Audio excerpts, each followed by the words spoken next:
Okay, Cheyenne, I got your work up here and love the intro. Really good job. Love the intro. Really describes and sets things up beautifully. So this is such a strong image. We talked about this image so strong. I mean, I can almost oh boy, this is powerful. I love this image. I really do. I think this is probably maybe your strongest image of the entire past couple months.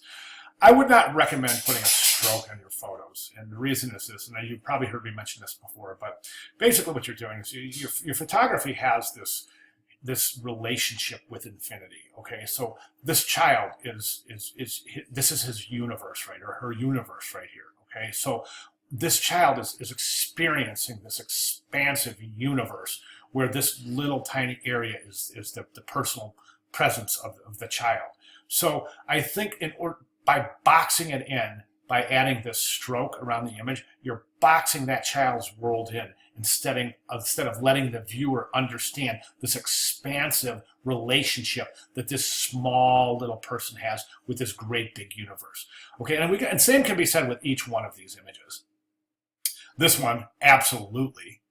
Do you see what I'm saying? It's just you're just kind of boxing your images is when you don't want to do that. You want your images to have a relationship.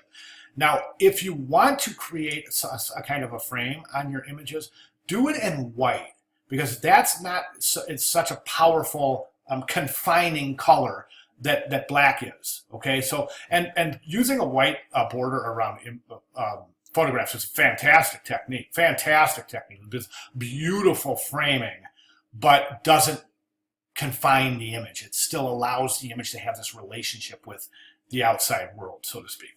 Okay, powerful narrative, and I think the innocence of childhood is really coming through in the images.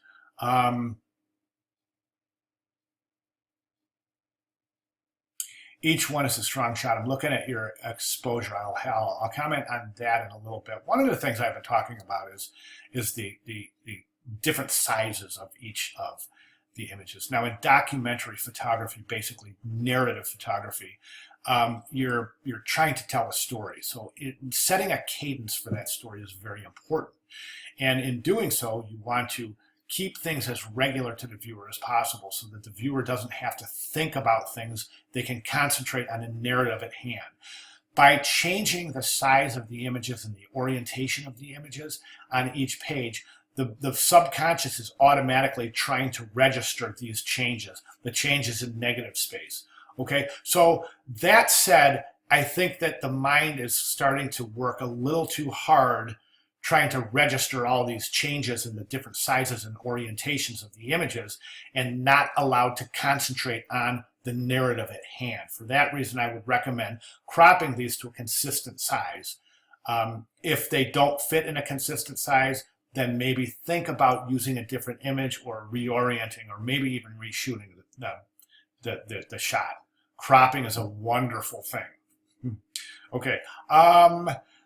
So the narrative is really strong. This is such a good shot, and your last shot is just, that's a great shot. I'm so proud of you getting down on the ground and really, you explained this in your narrative, capturing the moments using techniques of getting to their level and viewing what they view. That's a good decision.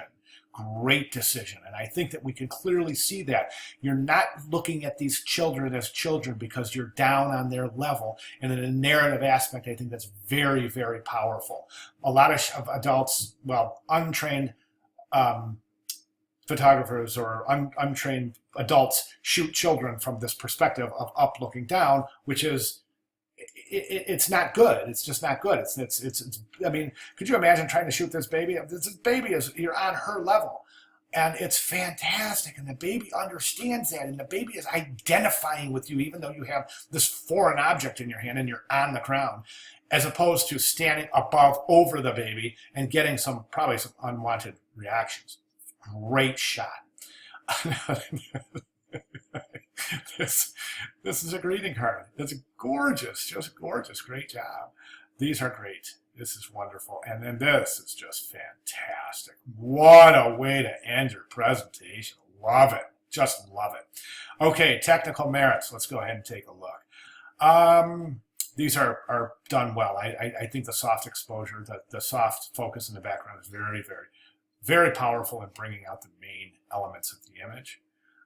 This is just a really fun, interesting kind of introspective kind of look at the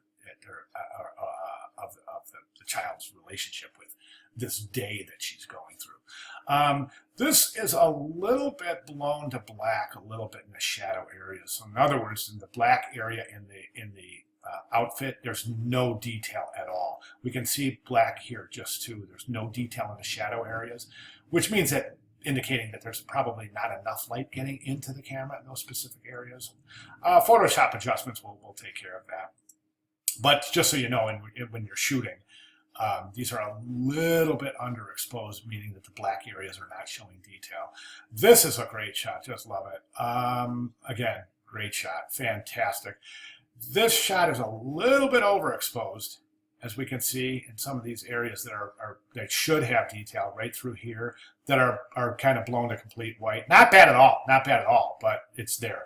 This image, again, it seems like it's overexposed because the baby's face, there should be a lot of detail right through here, but we're losing that detail because there's a lot of light getting into the camera. Tough shot, backlit, but you've done a good job. Focus is fantastic. That soft focus in the background, beautiful.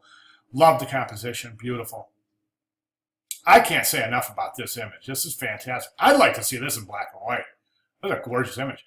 Nice vignette. Good job. Really good job there. Again, exposure here is good. You got this side light here, and again, it's a tough shot, but you got this light here. It's really, really blown up to almost to paper white there, meaning that there's no detail in those areas too. But other than that, I mean, just these are minor details, very minor details. Fantastic work. Consider you don't have to change anything, of course. I mean, you've done a fantastic job, but in moving forward, I would consider, in a narrative storytelling aspect, try to maintain some consistency in the presentation, meaning that the image sizes should probably be closer to being consistent, specifically the orientation. Some are horizontally oriented, some are vertically oriented. Okay. And again, that black stroke is I consider it problematic. I think that if you want to frame it in white. If you want to frame it in white, give it a little bit of a thicker frame too, so that it's clearly a white frame and not this kind of like this alluding to this boxiness. Okay. Hope my comments make sense. Fantastic job. I've really enjoyed working with you for the last 2 months. If you have any questions, comments, concerns at all, please let me know. I'd be glad to clarify. Great job. Thank you.